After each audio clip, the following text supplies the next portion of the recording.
My son toasted our $5 million beach house at my 75th birthday dinner.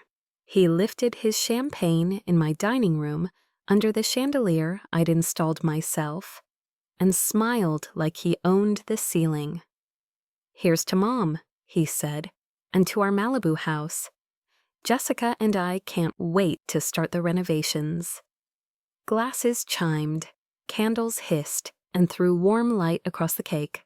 Jessica's smile stayed bright, just not in my direction. My granddaughter Amanda copied the adults a beat too late. My neighbor Pat Morrison raised her wine with a puzzled look, as if she'd walked into the wrong celebration. Only my estate attorney didn't lift a thing. He sat beside the cake, hands folded, eyes on my son with that quiet, clinical patience I'd seen in conference rooms, not at birthdays. That was when it settled in my chest. He hadn't come for dessert. My son kept talking. "Mom's getting older. The taxes are crazy. It makes sense for us to take over the management now, get everything transferred before I died." Jessica was already scrolling designer photos. "We'll open the kitchen, add a second master suite. The ocean view is wasted right now."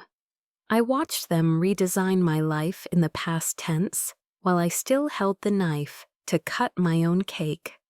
Then the attorney reached into his briefcase and set a small velvet box on the table.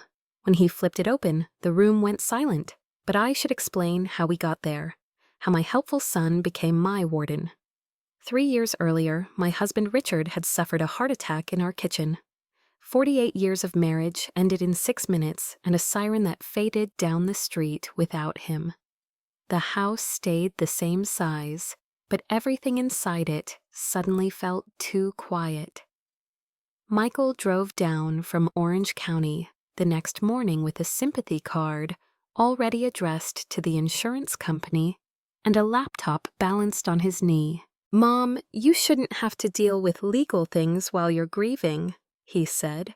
"Let me handle the business side." At first it looked like love. He came every weekend with manila folders, a portable scanner, and that brisk confidence people use when they want you to feel safe. He spread paperwork across my kitchen table as if he was organizing chaos into neat stacks. Life insurance, the hospital bills, property tax notices, HOA letters, bank forms. When he suggested a limited power of attorney, I agreed because the word limited sounded like a boundary. "It's just for convenience," he told me, "so I can talk to the bank and the insurance company on your behalf.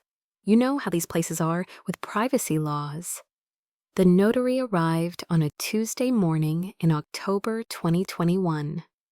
I remembered because the gardener was outside, blowing leaves hard enough to rattle the window panes, and I had to ask the woman to speak up over the machine. She wore a neat navy blazer and carried a stamp that looked heavier than it should have. "Maria Santos, Notary Public, Commission number 2156734. She checked my driver's license, watched me sign, and stamped the page with a dull final thud. Michael slid the document into a plastic sleeve like it was fragile. The header read, "Durable Power of Attorney, Limited Scope, Form Capua 1187. Notarized October 12, 2021. I had signed it with the same careful attention I'd given my wedding license because I still believed signatures meant consent. Helping became holding hostage. By Christmas, my bank statements stopped arriving in my mailbox. "Mom, you're getting overwhelmed with all this mail," Michael said, gently scooping the stack from my counter. "I'll review everything and bring you the important stuff when I visit." The important stuff, I learned, was whatever kept me calm. The plain white envelopes with the bank logo disappeared first, then the brokerage summaries, then the property management report for the beach house rental income, something I used to review every month with a pencil and a cup of tea. When I asked about it, Michael smiled as if I'd asked him what day it was. "Oh, I handled that. You're set." Once I called the bank myself to check my balance. The woman on the phone asked the usual questions, then paused. "I'm sorry, Mrs. We'll need to speak with your agent on file." "My agent?" I repeated. "I'm the account holder." She put me on hold. Soft piano music, a click, then a different voice, measured and polite, telling me the same thing. They needed to speak with my power of attorney. That was the moment I bought a small spiral notebook and started writing down what I could prove. 11/15. Bank call, 27-minute hold. Need POA, 11:20 seconds. Investment advisor. Need Michael's authorization, 12:03. Property manager. Per your son's instructions. I wasn't being written out of money. I was being written out of my own life, sentence by sentence, while I was still breathing. Michael also began streamlining my calendar. My annual physical, the one I'd scheduled with the same doctor for 15 years, was moved to a new office I'd never heard of. "Mom, this doctor specializes in geriatric care," Michael said. "He's better equipped to handle your needs now." "My needs," Jessica echoed him in that honeyed voice that sounded kind until you listened to the edges. "We just want what's best for you, and this office is closer to Michael's house. It makes sense for him to drive you." Sense. Everything they did made sense, and that was the most frightening part. My own mail became classified information. Around that same time, he insisted we tighten up security on my accounts. He sat at my computer, clicked through password resets, and told me it was safer if the verification codes went to his phone. "It's just until we get everything organized," he said, as if order was a temporary destination. After that, even my bank alerts stopped landing in my inbox. When I asked, he tapped my hand like I was a child reaching for a hot stove. "Too many notifications will stress you out." One afternoon, he asked, almost casually, "Where do you keep the spare keys?" "Mailbox, safe deposit box, anything like that, just in case." I told him the truth.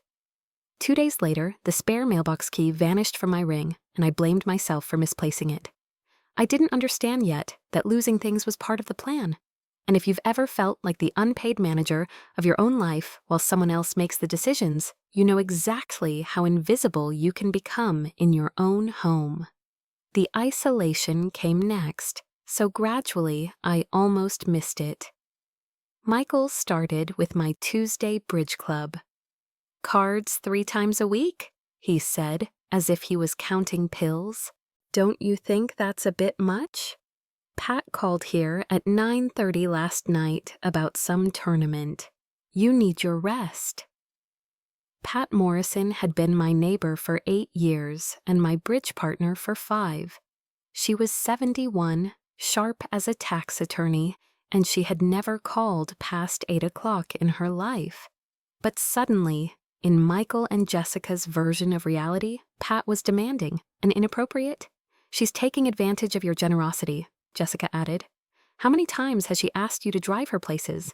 She has her own family. Twice. Pat had asked twice after cataract surgery because her daughter lived in Portland. I'd been happy to help, but the story changed when it passed through Jessica's mouth. I became naive. Pat became predatory. Michael became my gatekeeper. My book club suffered the same fate. Dinner with my old sorority sisters was too tiring. Volunteering at the food bank was too stressful for someone your age. One by one, the connections that made my days feel like mine were reframed as burdens I was too fragile to carry. By summer 2022, my social calendar had been edited down to family dinners and doctor's appointments, both scheduled by Michael. The worst part wasn't losing independence. The worst part was how reasonable they made it all sound. "You forgot to pay the electric bill last month," Michael said one evening, casual as a weather report. I hadn't forgotten. The bill had never reached me, but correcting him would have meant admitting I was tracking him. and I wasn't ready to start a war in my own kitchen. That was when it chilled me. They weren't just managing my affairs anymore. They were managing my reality. And when Jessica began mentioning retirement communities and the burden of maintaining the beach house, I finally understood what all that convenience had been buying them. Suddenly, my bridge partner was too tiring. The beach house ultimatum came on a Tuesday morning in February 2024, delivered over coffee and croissants like it was a friendly suggestion. Jessica arrived at 8:30 carrying a folder so thick it bowed at the corners. She spread the contents across my breakfast table with the neat confidence of someone used to other people signing. Property assessments, market comps, tax projections for the next 5 years. Eleanor, she said, tapping the Malibu address with one manicured finger, Michael and I have been doing some research. The beach house is sitting on nearly $5 million in equity, but the carrying costs are eating you alive. She slid a highlighted spreadsheet toward me. Property taxes, $47,000 annually. Insurance, $32,000. Maintenance and utilities, $18,000. The numbers were accurate, which made her argument sound reasonable. You're spending almost $100,000 a year to maintain a house you visit, maybe 6 times, she continued. Meanwhile, you could invest that equity and live comfortably for the rest of your life. Michael sat behind his coffee cup, nodding at the right moments, practicing the reluctant voice of reason. We're not saying you have to sell it, Mom. We're saying it makes sense to transfer ownership now, while the tax implications are manageable. Jessica and I can take over the maintenance headaches, and you can still use it whenever you want. Whenever they wanted me to use it, he meant. Then Jessica pulled out a single page on brighter paper than the rest and laid it on top like a final offer. This is just the paperwork piece, she said lightly. An updated power of attorney and authorization to speak with the title company. You already signed something like this years ago. This just makes it cleaner for escrow. Escrow. The word hit the table harder than the coffee cup. I stared at the signature line, the way it waited, blank and patient, like a trap that didn't need to move. At the bottom, in small print, was a note about effective immediately and authority to execute documents related to the Malibu property. I said I wanted time to think. That was when the timeline appeared. Of course, Michael said, smoothing a napkin as if we were discussing weather. But we can't wait forever. Interest rates are climbing, and there's a narrow window where this transfer makes financial sense. Our accountant says if we don't move by summer, we might as well wait until after until the estate settles naturally. Until after I died. Again, the words they wouldn't say hung in the air like smoke. Jessica didn't bother with smoke. Plus, we'd really like to have everything settled before the kids finish school, she said. Amanda's tuition alone is going to be $60,000 a year, and with the economy, my granddaughter's education had become my responsibility. My house had become their asset. My death had become their business plan. I told them I needed to speak with my financial advisor before I signed anything. That was when I learned Michael had already been having those conversations without me. Actually, Mom, I talked to a guy at Merrill, he said. He agrees this is the smart move. He said we should do it sooner rather than later. The name he gave me belonged to someone I'd met once at a neighborhood barbecue, someone who wasn't my advisor, wasn't on my accounts, and certainly wasn't authorized to discuss my finances. When I called Merrill to verify, the receptionist was polite and quick. They had no record of any client named Eleanor Walsh. The man Michael named worked out of Pasadena and handled commercial real estate, not retirement accounts. Michael hadn't stretched the truth. He had invented an entire conversation to corner me into a signature. That night, I started a new notebook, not the small one where I'd been tracking phone calls, but a full-sized composition book with a black cover. On the first page, I wrote, February 15th, 2024, Beach House Meeting. Then I documented every number, every line they pushed in front of me, every phrase they used to make theft sound like caretaking. The nursing home conversation began 3 weeks later. I missed an appointment, not because I was confused, but because Michael had rescheduled it without telling me, and I showed up on the original date. In Jessica's version, it was evidence of decline. "Eleanor," she said, soft as whipped cream, "Dr. Peterson is concerned about your memory. Missing appointments, forgetting bills, getting mixed up about dates. He thinks we should start looking at assisted living." Assisted living, a phrase that sounds gentler than nursing home, more voluntary than confinement. "There are beautiful communities in Orange County," Michael added. "Near us. You'd have your own place, but staff would be there if you needed help. Think how easy it would be for us to visit." Translation: think how easy it would be for them to control my environment completely. They already had brochures. Sunset Manor, Silver Oaks, Harmony Gardens, smiling seniors in cardigans, watercolor classes, dining rooms that looked like hotel lobbies, price tags between $6,000 and $8,000 a month. All of them designed for one thing: selling your independence back to you at a monthly rate. "The good news," Jessica said, tapping the Malibu address again, "is if we handle the beach house transfer now, the proceeds would cover your care costs for years. It's like the house takes care of you, even after you're gone." Even after I'm gone. They'd stopped pretending I would be visiting the beach house. They'd stopped pretending I would be living independently much longer. Independence was now a privilege they granted. I asked the doctor directly about his concerns. He looked genuinely confused. "Mrs. Walsh," he said, "I've seen you 3 times in the past year. You've been punctual, organized, completely oriented. I'm not sure what memory issues you're referring to." When I explained the missed appointment, his face tightened. "I rescheduled that visit at your son's request," he said carefully. "He told us you had a family commitment. There was no discussion of assisted living from this office." Another lie, another entry in my black notebook.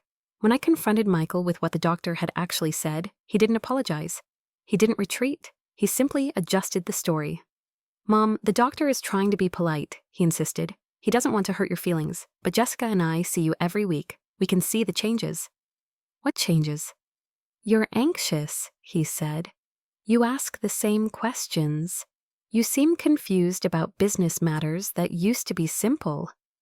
I was anxious because my son was systematically lying to me and trying to take what wasn't his. I asked the same questions because their answers kept changing. I seemed confused because my business was being conducted behind my back by the people insisting they were protecting me, but in their version of reality, my resistance was proof of my incompetence. The birthday party deadline arrived wrapped in celebration. "Mom, we want to do something special for your 75th, Jessica said. "A big family dinner. We'll invite Pat and a couple neighbors.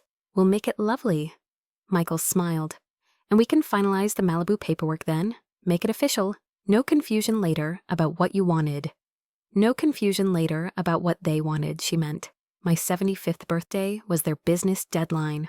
I called David Kellman on a Thursday morning while Michael was at work, and Jessica was at her yoga class.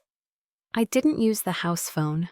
I stood by the laundry room window with my cell pressed to my ear, watching the driveway the way I used to watch for Richard's car. Only now, I was watching for my own son. I'd known David for more than 2 decades. Since Richard and I signed the papers for the Malibu house, back when the ink still smelled sharp and hopeful. "Eleanor," David said, "I was wondering when you'd reach out." When, not if.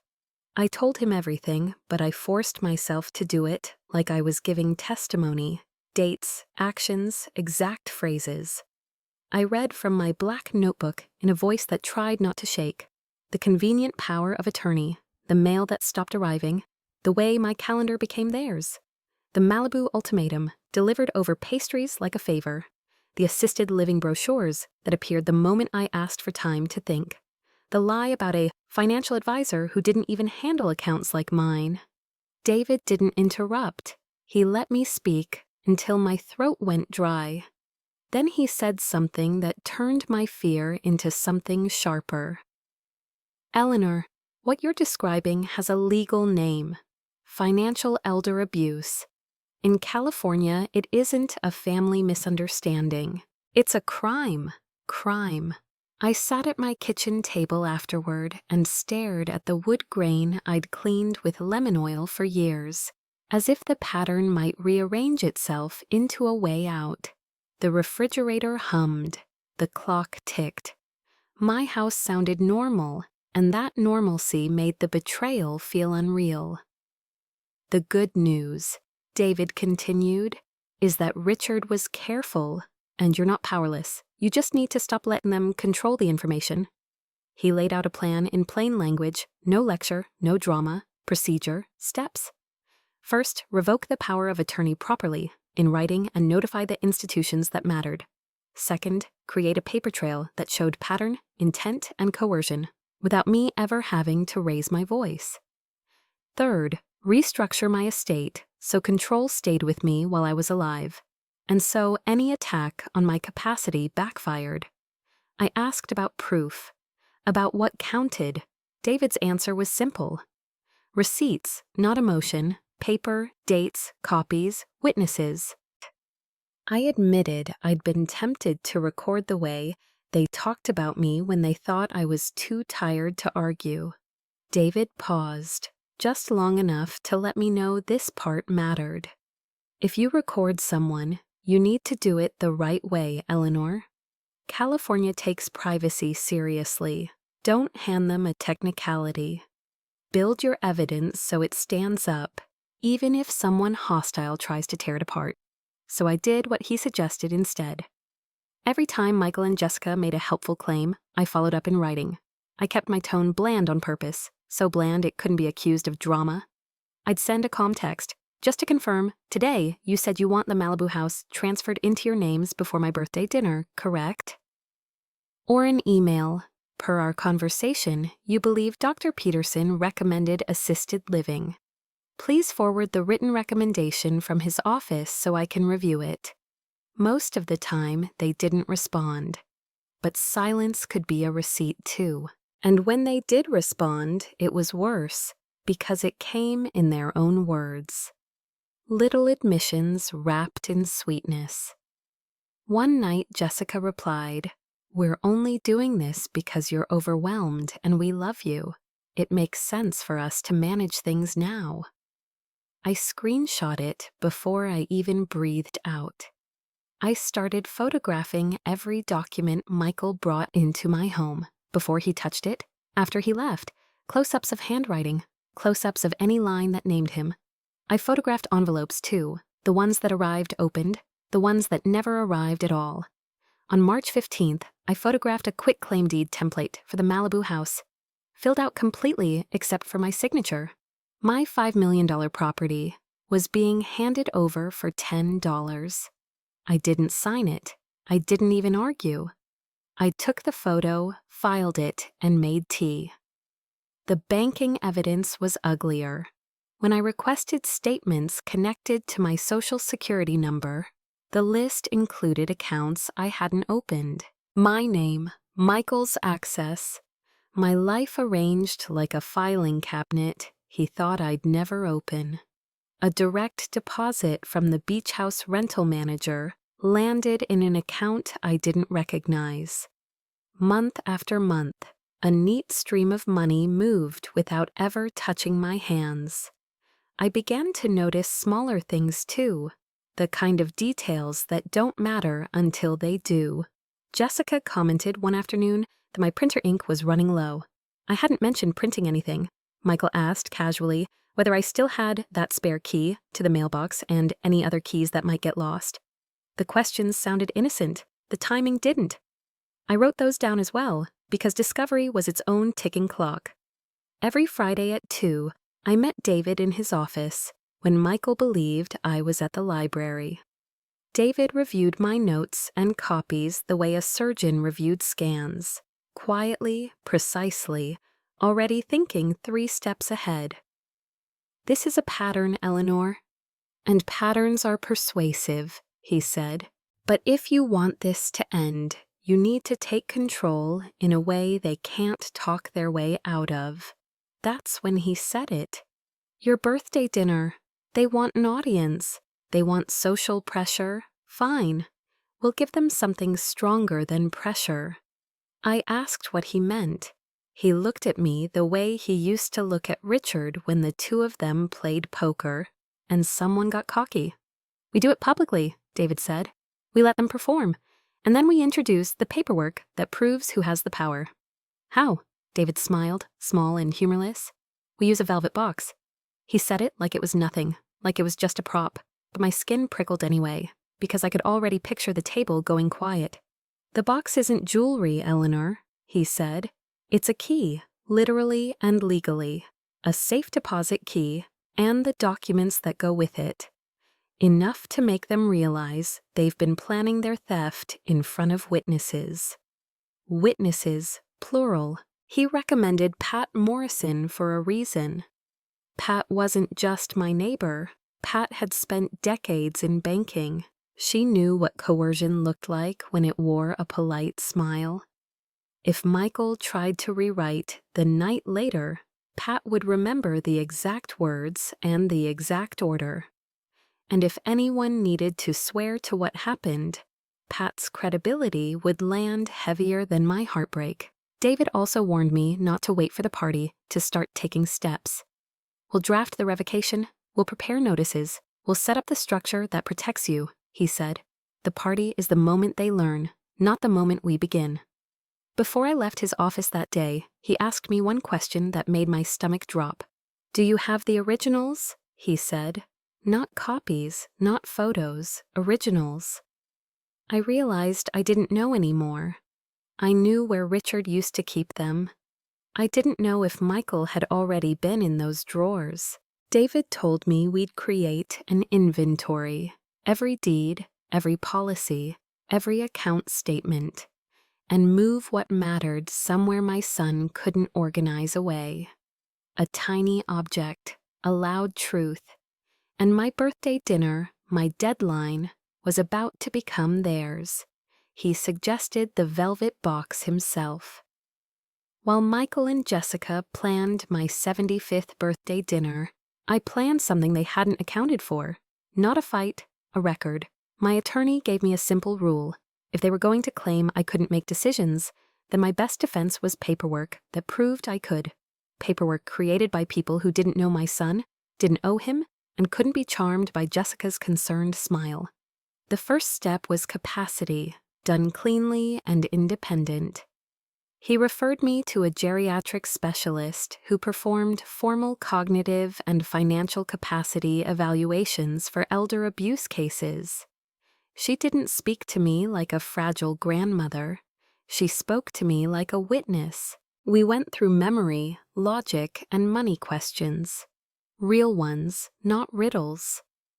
I balanced hypothetical budgets. I explained the difference between a power of attorney and a trustee. I described my assets without looking at notes.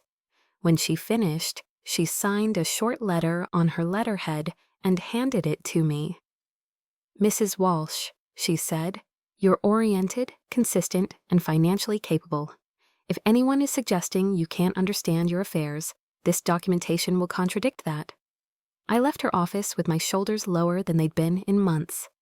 The second step was authority. my attorney drafted a formal revocation of the power of attorney Michael had been using like a master key. I signed it in front of a notary and watched the stamp land with the same dull thud I remembered from October 2021. Only this time, the document was mine, not theirs. Then we notified the institutions that mattered, not by pleading over the phone, by certified letters, confirmation receipts, and names written down. Wells Fargo, the brokerage, the property management company, the insurer, any place Michael had ever called on my behalf. Each letter said the same thing. Michael no longer had authority to speak for me or act for me. Any attempt would be treated as unauthorized. The third step was structure. We updated my estate plan and moved the Malibu house into a trust with safeguards Richard and I had always wanted, but never believed we'd need. The trust kept control with me while I was alive, but it had a tripwire. If anyone tried to challenge my capacity or bully their way into changes, management would shift automatically to an independent trustee. Pat Morrison agreed to serve in that role if it ever triggered. Pat didn't do sentimentality with money. She did procedure. She had spent 30 years behind bank desks watching families try to help elders into signatures they didn't understand. When I told Pat what was happening, she didn't gasp or ask why. She asked, "Do you have copies?" That was when I knew she was the right person to stand beside me. By the time the legal pieces were in place, Michael still believed he was steering. I let him. Because the moment a bully realizes they're losing control, they get loud. Loud people make mistakes, and mistakes create evidence. 2 days before my birthday dinner, Michael called with irritation he tried to disguise as concern. "Mom, the bank is being difficult," he said. "They said I'm not authorized anymore. You need to fix it." I kept my voice calm. "Fix what, Michael? Be specific." "The power of attorney," he snapped. "The one we did after Dad died. They're acting like it doesn't exist." I took a breath, then asked the question my attorney had coached me to ask, because it would protect me and it would expose him. "I don't want to misunderstand anything," I said. "Do you mind if I record this call so I can get the details right?" There was a brief pause, then confident as ever, he agreed. "Fine, record it. Just listen." And for the next minute, my son explained, on a recorded line, exactly why he wanted control returned to him. He didn't say steal, he said manage. He didn't say transfer, he said protect. But the meaning underneath was the same. When he finished, I gave him the only answer that didn't give him anything. "Thank you," I said. "I'll think about it." I didn't sign a new power of attorney. I didn't fix his access. I wrote down the time, the date, and the words he used, because words are what courts hear when memories become arguments. Between meetings with my attorney, I did the quiet work that no one applauds. I gathered originals and made duplicates. I pulled my marriage certificate from the back of a drawer, the one Richard kept folded inside an old envelope. I retrieved the deed to the Malibu house, the insurance binder, the property tax history, and the bank letters I'd managed to intercept before Michael sorted them. I copied my black notebook entries and labeled each page in the corner with the date. Then we moved the originals out of my house. My attorney opened a new safe deposit box at a different bank, one Michael had never used for me, and we placed the originals inside with an inventory sheet. The key was small, almost laughable for something that represented $5 million and my right to decide what happened to it. That key was the reason the velvet box existed at all. He also had me make one call I didn't want to make: Adult Protective Services. Not to report my son in a dramatic moment, but to create an official record that I had sought help and that coercion had been described. A file number, a note in a system that existed outside my living room. When I hung up, my hands shook. I hated that I needed it. I hated even more that I did. On my birthday, the house looked the way Jessica wanted it to look. Candles, flowers, crystal glasses, and a cake waiting like a prop for a speech. Jessica arrived early to help, and I watched her arrange the table with the same careful hands she used on paperwork. She asked small questions that sounded innocent. Who was coming, where everyone would sit, what time the family friend attorney would arrive. I answered with the gentlest truth I could manage. 6:30, I said, right on time. At 6:15, Pat Morrison walked in carrying a bottle of wine and the kind of calm that comes from having seen this story before. She kissed my cheek and murmured, "If they try to corner you, don't be embarrassed. Be documented." My granddaughter Amanda arrived next, adjusting her dress, eyes flicking between her parents and me. She looked like someone standing in a room where the air had changed but no one had admitted it. Then, at 6:30, my attorney arrived with a smile, a bottle of champagne, and a small velvet box that disappeared into his palm like something harmless. Michael greeted him like a victory lap. Jessica's smile stayed bright. They thought he was there to bless their plan. They had no idea he was there to witness it and to end it. By 7, everyone was seated. The candles were lit, the cake waited, and I could already hear my son clearing his throat, preparing to toast what he had started calling our Malibu house. Michael stood up slowly, tapping his champagne flute with a dessert spoon until the room fell silent. I want to propose a toast to the most important woman in our lives. Mom, you've given us everything, and now we want to celebrate our beautiful family beach house that's been such a blessing for almost 40 years. Our beach house, there it was again. Ownership spoken in a plural that didn't include me. Jessica and I are so grateful that Mom has decided to transfer ownership to us, Michael went on, warm and confident, so we can preserve this special place for future generations. Mom won't have to worry about property taxes or maintenance anymore. Crystal glasses clinked around the table in what sounded like applause for my own financial execution. The candle flames bent in a draft I couldn't feel. Amanda lifted her glass a second late, eyes flicking to my face as if she was waiting for me to correct him. Jessica slid into her rehearsed lines like she'd practiced them in front of a mirror. We want everyone to know that Mom's happiness and security are our top priority. The house transfer is just the beginning of our commitment to make sure she's comfortable and safe. Michael nodded gravely, as if he'd been appointed to a committee. We've already started planning renovations to make the house more accessible as Mom gets older. Wheelchair ramps, grab bars, a first-floor bedroom. The best part is, Mom won't have to deal with any of the hassle. We'll handle everything. Whenever I wanted to visit my own house, whenever they decided to let me. Across from them, David had been listening with the expression of someone watching a crime unfold in slow motion. Patient, observant, already collecting facts. "Michael," he said pleasantly, "that's very thoughtful. It sounds like you've put a lot of planning into this arrangement." "We have," Michael said, eager. "We've been working with financial advisors for months to make sure everything is done properly. We want to protect Mom's legacy and handle her assets responsibly." He was talking about me the way people talk about an heirloom, something valuable, fragile, and meant to be stored. David nodded once, as if he agreed with the idea of properly. "I'm curious, though," he said, gentle as a lullaby. "Have you consulted with Eleanor's actual estate attorney about these arrangements?" Michael's smile flickered. Jessica's fork paused halfway to her mouth. "We've been handling this with our own advisors," Michael said quickly. "Mom's previous attorney was Dad's guy, and we felt she needed someone more current with elder law."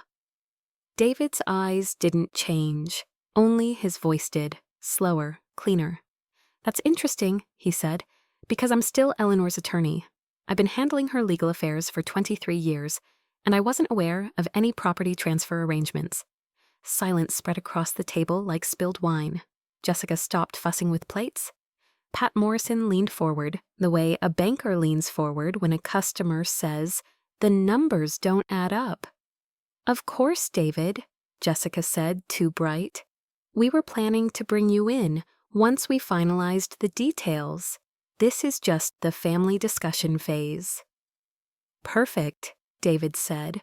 He reached into his jacket pocket and placed a small velvet box on the table beside the birthday cake, between the candles and the champagne, like it belonged there. "Since we're having family discussions about Eleanor's property," he added, "I think this might be the perfect time for Eleanor to share some information she's been preparing." He didn't raise a glass. He set a stage. All eyes went to the velvet box. David's tone shifted fully now. Deposition tone, formal, precise, impossible to interrupt. "Eleanor," he said, "would you like to show everyone what's in your birthday gift?" I picked up the box with hands steadier than they'd been in months. The box opened with a soft click that sounded too loud in the sudden silence. Inside, a brass safe deposit box key tied with a red ribbon, a folded document stamped with an official seal, a second packet clipped neatly, an affidavit of dates and conversations, a sealed capacity report, and a small stack of photographs. I lifted the key first, letting it catch the chandelier light. "This is the key to safe deposit box number 347 at First National Bank," I said, my voice calm enough that it surprised me. "It's where I've been keeping my original documents, out of circulation." Michael's face went pale in a way I'd only seen once before, when he was 10 and broke Richard's fishing rod. Jessica's chest went still, as if she'd forgotten how breathing worked. I set the key down gently, then tapped the folded paper with the seal. "This is a notarized revocation of power of attorney," I said, "effective March 20th at 3:47 p.m. I looked directly at my son. "Michael, you haven't had legal authority to access my accounts, speak for me, or sign for me since that moment." Jessica made a sound like a swallowed cough. Michael's mouth opened, but nothing came out. David slid a finger under the next packet and nudged it toward Pat, because David understood witnesses. "And this," David said, "is the recorded deed." I unfolded it slowly so everyone could see the county stamp and the recording line at the top. "The Malibu house is no longer something you can ache over," I said. "It has been transferred into a trust structure that I control, one designed to prevent coercion. Any attempt to pressure me, claim incapacity, or present forged documents triggers an independent trustee, Pat Morrison, named in writing." Pat didn't smile. She didn't gasp. She read the header like she was back at a bank counter and someone had just slid a fraudulent check across the glass. Amanda's eyes widened, then snapped to her father as if she was seeing him for the first time. I laid the photographs out next, one by one, like cards in a game I hadn't wanted to play. "These photographs document unauthorized accounts opened in my name," I said. "Signature cards I never signed, transfers I never approved, and rental income redirected without my consent." Pat picked up one statement and held it closer to the candlelight. Her finger traced a line of deposits. 14 months, she said quietly. $8,000 a month. That's $112,000. Then she looked at me, banker to customer, not friend to neighbor. "Eleanor, did you authorize any of this?" "No," I said. Amanda's glass lowered to the table with a small clink. Her eyes filled, but she didn't wipe them away. "Dad," she whispered, "what did you do?" Michael finally found his voice. "Mom, what is this?" he said too loud. "What's going on?" What was going on was that my son had spent 3 years trying to turn me into paperwork he could file away. I didn't raise my voice. I kept it small and final. "What's going on?" I said. "Is that I'm done being managed." David cleared his throat, an official sound. He opened his notebook and spoke as if he were reading into a record. "Michael," he said, "Jessica, Eleanor has reported suspicious activity to her financial institutions, filed documentation with protective services, and preserved an evidence chain. From this moment forward, any contact regarding Eleanor's assets, property, or legal decisions must go through my office." Michael's hand tightened around his champagne glass. Jessica tried to smile, and it looked painful. "Eleanor, this is ridiculous," she said. "We're family. We were trying to help." "Help me," I said, "by taking my house for $10. The number landed harder than an accusation. It was specific. It was factual. It was impossible to spin into love. Michael leaned forward, desperate now, his eyes darting to the guests like he could recruit them. "Mom, please," he said. "This is a misunderstanding. We never meant to hurt you. We were helping plan your future." "Planning my future," I said, "by stealing my present." David closed his notebook with a soft snap. "This concludes service of notice," he said evenly. "You have 72 hours to return any of Eleanor's property, funds, documents, and access devices in your possession. Any attempt to access her accounts or present documents as her agent will be treated as unauthorized and reported." Amanda made a small sound that wasn't quite a sob. Pat placed the bank statement back on the table the way you place something contaminated. Jessica's breathing sped up. Michael's face worked through calculations that no longer had answers. David leaned in and kissed my cheek the way he always had, like family but with boundaries. "Happy birthday, Eleanor," he murmured. "I'm glad you decided to be the owner of your own life again." I set the safe deposit key on the table. It hit the wood with a neat, hard sound, like a gavel. And before anyone could speak, there came a knock at my front door. Not a neighborly knock, a professional one.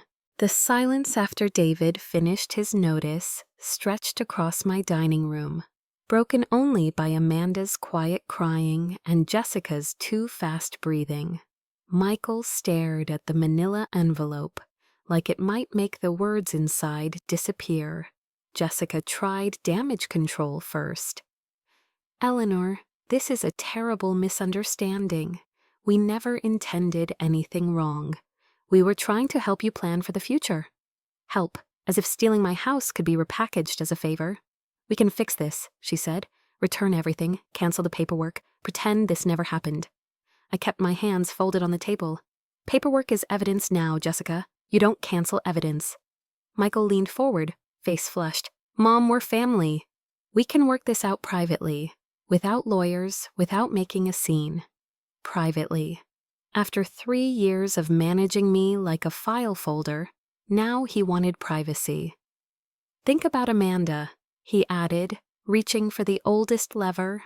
"Do you want her watching her father go to prison over a misunderstanding?"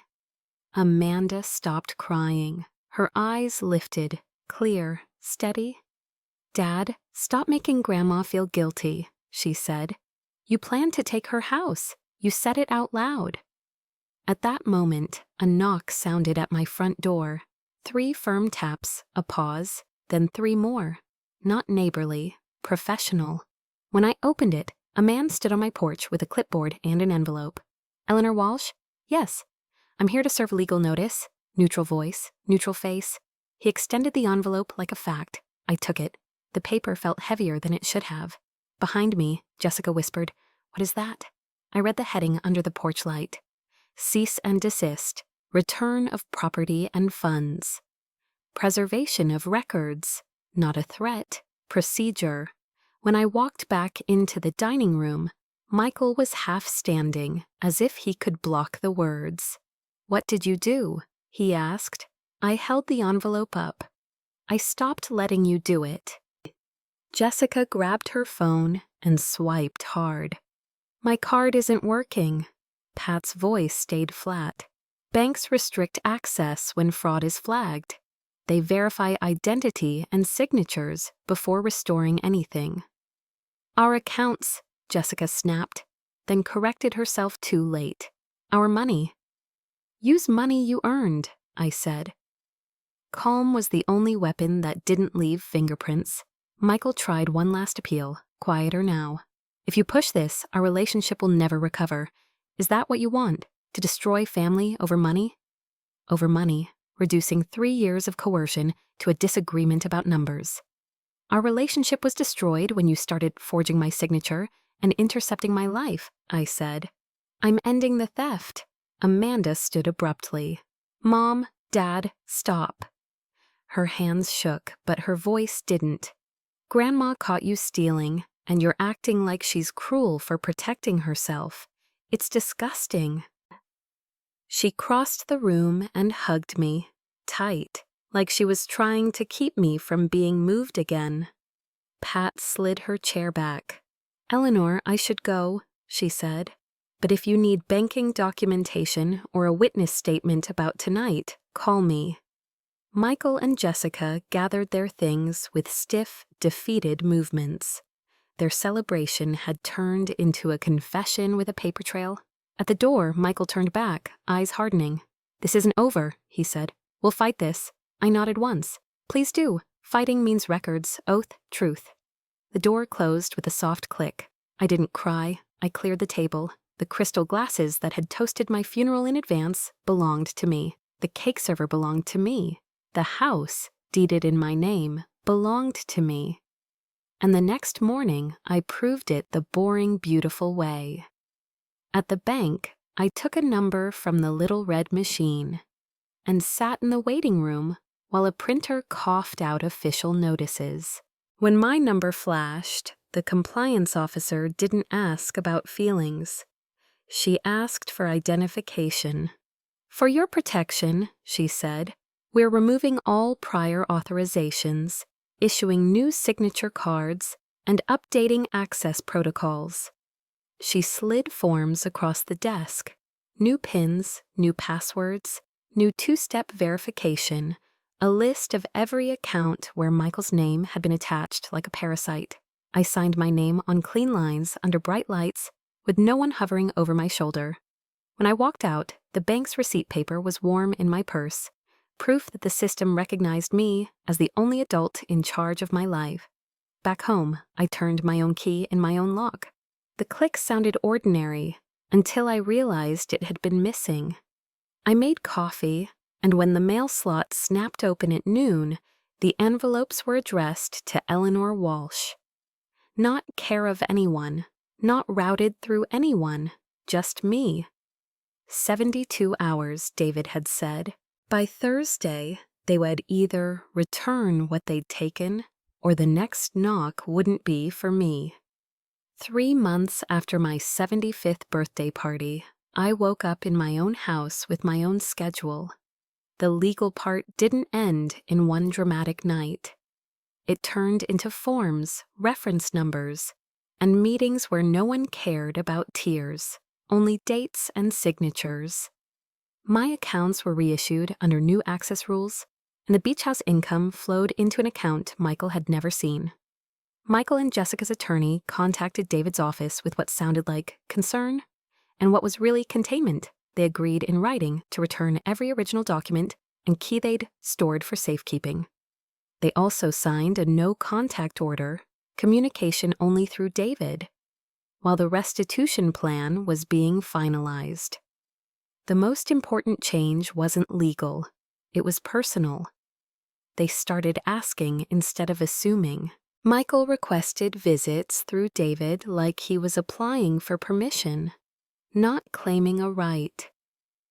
Jessica sent short questions in writing, the kind of messages people send when they know someone is saving screenshots. It felt strange, this formality, but it felt safe, every boundary visible, every decision mine. Amanda adjusted better than I expected. She picked up a part-time job, visited weekly, and asked for Grandma's real stories. Tell me about when you managed apartments, she'd say. About bridge tournaments, about the Eleanor who existed before all of this. Smart girl. She understood I was complete, not just a role. Daily routines returned with intention. I drove to my own appointments, scheduled bridge games without permission, paid bills on my timeline. The beach house became my retreat again. 2 quiet weekends in July, reading books I chose, watching sunsets that belonged to me. Pat Morrison made an excellent successor trustee. You look 10 years younger, she told me. Taking control agrees with you. The velvet box sat on my dresser, empty except for the red ribbon. Proof that sometimes the smallest object can carry the loudest truth. I was 75, and for the first time in years, I finally felt like it. 6 months after my 75th birthday, the quiet felt earned, and it felt like mine. Michael and Jessica didn't win a second chance, they worked for it. Any contacts still went through my attorney, and they started counseling like it was a requirement, not a performance. Amanda visited by invitation, not obligation, and my bridge club met every Tuesday again. No too tiring, no edits to my life. The Malibu house stayed in my control, locked inside the trust the way it should have been all along. Pat remained the successor trustee, and my keys stayed on my own ring. I used to think boundaries were punishment. I learned they were protection. Sometimes the best gift you can give family is boundaries. If someone is trying to manage your mail, your money, your doctor, your keys, write it down. Save the texts. Call your bank. Talk to an elder law attorney. Your life isn't over until you say it is.